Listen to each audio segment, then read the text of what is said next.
ফুল মানুষের হাতে পড়লে ফুলের সৌন্দর্য বাড়ে। শিল্প মানুষের চিন্তা শক্তির মধ্যেই থাকে এবং এগুলি সুন্দরভাবে প্রস্ফুটিত হয়। ফুলের সৌন্দর্য বাগানে নয়, ফুলের সৌন্দর্য যখন মানুষের কাছে আসে।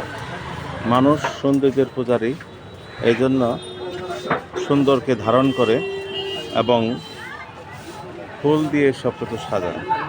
যখন এটা বনে মানুষের আওতার বাইরে চলে যাবে তখন এর মূল্য কমে যাবে।